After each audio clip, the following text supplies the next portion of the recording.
Well, we could spend another hour and a half or 100.5 hours Yeah. just talking about culture, because I am really passionate about that as well. But the fundamental tenet that I believe is the key to culture is recognizing that culture is not what you say. Culture is not what you do. Your little culture deck doesn't mean anything. Your little 10 culture points that you post in the break room is bullshit. What you carve in your cornerstone doesn't count. The only thing that counts is how you act. And as anyone who has children quickly understands, people pay attention to what you do.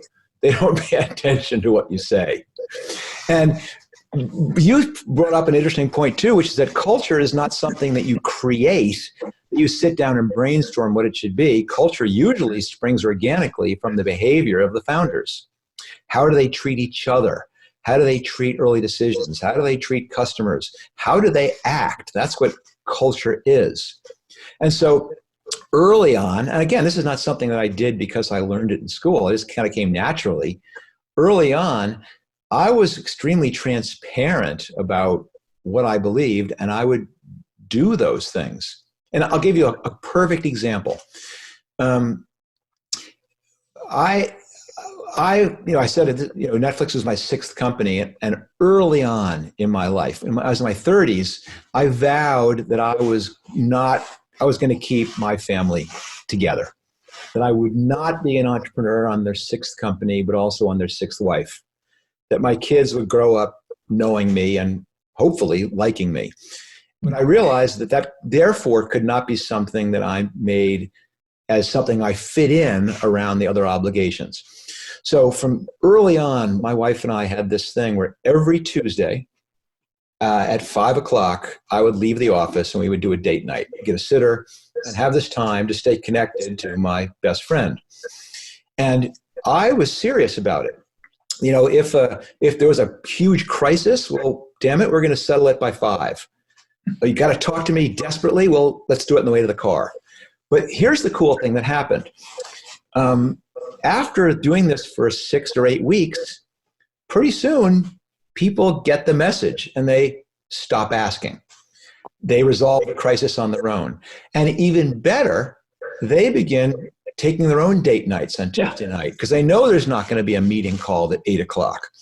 And so if you have one of the cultural touchstones being having balance in your life, you can say that, but it means nothing if you're not modeling that. Sure. And modeling it is what it is. People take way more away from the culture comes from who you hire, who you fire, and who you reward. And you can talk to your blue in your face how we embrace risk taking here, and the way we're going to survive as a company is taking risks. But then you put at the company meeting, you reward your highest paid salesperson. That just sends a totally different message. You got to bring the person up and go, this month we're really recognizing this person who did this thing which didn't work. But they took this risk. They tried something that everyone said wouldn't work. Then everyone sees, wow, they're sincere about this. They give this person more money. They don't go, we don't tolerate assholes and then promote the asshole. Yeah. They fire him, even though this person was key to the company. That sends the message. That cements culture. Awesome. Yeah, it's a great way to say it. It's who you hire, fire, and who you reward. It's a perfect way to say it because it's so simple. But we don't always think that way. So that's cool. Don't. Listen, the whole have no assholes policy works wonderfully until you have a high performing asshole who you can't afford not to have. Yeah, that's right. Then you go. Then that's when it gets hard. And, then you go, right. Okay, if I fire this person, that means I'm doing their job for the next 6 months while I find someone to replace them. Sure. You just have to do it. So when you decide to mentor a company or CEO or a board, right, or however you do that, are you usually a seed investor then too? Do you usually say, I want to be a seed investor if I'm going to do it, or no? If you like it enough. In fact, exactly the opposite. Okay. My motto is my money or my time, but not both. And there's a very, very specific reason for that. Again, I'm mentoring early stage companies, friends and family round, Series A, Series B, and that's probably as far as it goes for me. And so I do take equity in the company, but I take common stock. Mm-hmm. So I'm aligned with the founder. Once you put money in the company, you're no longer aligned because your interests differ from the founder because you have preferred stock and they have common stock. Sure. When they come to you and say, what do we do? You want to be able to help them think it through without the tinge of, does this affect me differently than it might affect them? And that's the reason why I think it's so important actually to not be an investor necessarily in a company you mentor. And listen, everyone's aligned when things are going great. Yeah. It's when things don't go great that you have the misalignment, and when it's especially important to know you have someone's back entirely. And listen, I'm not saying that necessarily having the money will taint you, but you don't even want the appearance of that. Sure. I got to at least get out the disclaimer that after a number of years in a company, I will put money in. But that's after 3 or 4 years of working with someone when it's beyond the point, when I'm now beyond that point of approach. But at the beginning, never or almost never. Same thing, I won't be a board member. Right. I want to be your coach. I don't want to be your boss. Uh-huh. And once you're on the board, your fiduciary responsibility is not to the founder. Your fiduciary responsibility is to the company and to the shareholders. And again, those are aligned when things are going well. It's when they're not going well that you get out of alignment. All right. Yeah, we have that. In our businesses right now, that technology company I told you about called Site that Robbie came to work with year and a half ago. Anyway, that company is a technology. You call it real estate technology or what would you call it? What would you call it, Robbie? Is what the typical framework. So a prop tech company basically. And in that business, we've got the biggest potential customers in the world as our customers so far. Now is Mark still on? Yeah, I'm here. Yeah. Okay, so in that business, we've got all these customers through our existing businesses it's awesome because we pilot these products to them, and they're our partners in piloting the product, and at the end they buy it, right? So we've done it with our biggest customers, and they love it. So Walmart, Home Depot, many of these customers, Prologis, and some great customers that we had as paving customers and all that are using this technology now as their number one source when it comes to the things that we do in assessment of their real estate, right? So now it's a matter of getting this out. My son took my spot as CEO of the group of companies, and he was the CEO of this company. He's the one that spun it out of our existing companies. And now we got to find a CEO, right? We have to find a CEO now to run this company. If they're prop tech focused, that's great, but it's going to have to be somebody that can raise capital too, right? Somebody that can take it to the next level. They're on course to doing it from $4 million this year to $70 million this year in revenues, depending on a few things, right? So big difference. But it just started a couple of years ago from nothing, and it's a great little business. So now, how do you look?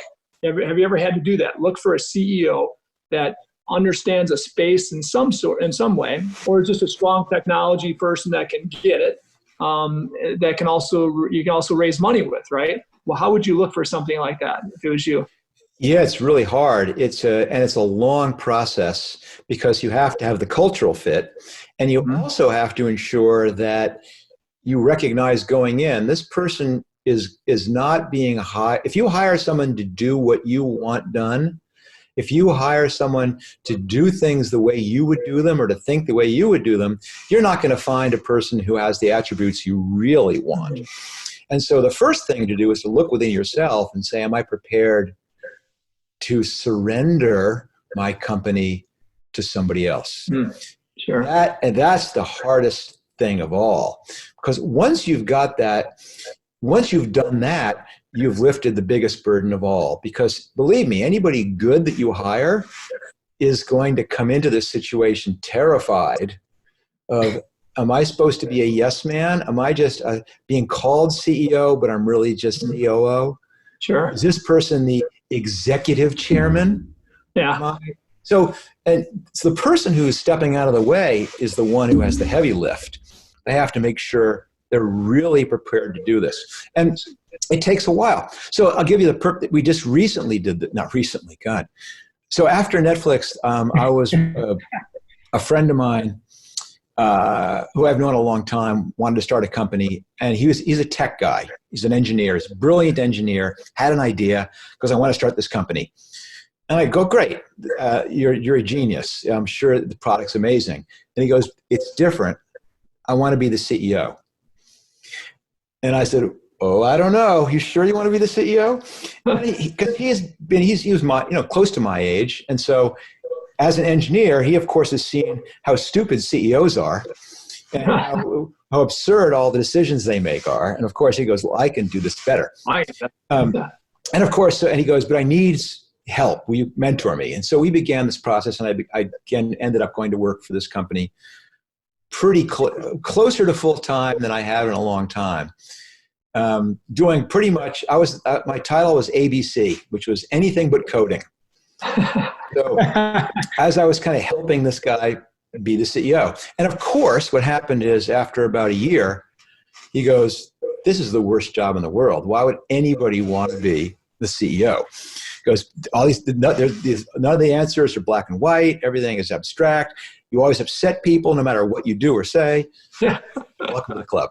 Welcome. Anyway, so we go, let's find you somebody to take this company in the right place. And we did. It took us, the first thing was getting my friend over his hump of recognizing it's your company, but you're going to have to surrender it to someone else's leadership.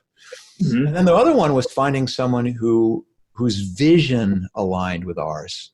And that's what most of the dating period was about, was finding someone who really saw the future in the same way that we did. So we were comfortable surrendering the path that this person chose to take us there might be different than the way we would have done it, but he's taking it to a place we wanted it to be. I'm sorry, I'll keep rambling here again. The caffeine's diminishing. No, that's okay. That's all right. I live in Santa Cruz, California, which is over the mountains from Silicon Valley. Mm-hmm. Every single person, 40,000 people a day drive over the Santa Cruz Mountains to commute to work in Silicon Valley. So all of us who live here, who have done that, always go, God, it'd be great to have a company here in Santa Cruz. And so one of the visions that we had for the company early on was, this is going to be a Santa Cruz company. And having tried and failed with Netflix to keep it as a Santa Cruz company, I was prepared for the battle I was going to be waging. And so that was, for example, one of the things we were looking at from the CEO. Not somebody that we could say, here's the things you have to do. But when one day, as we're talking to one of the people we were thinking about for leading the company, and he spontaneously says, gosh, it'd be so great if we could keep this company in Santa Cruz. The little light bulb goes off and you go, huh. I mean, that's just one of many things. But again, it's because then they're going to do it differently than you, but at least they're aligned in their vision.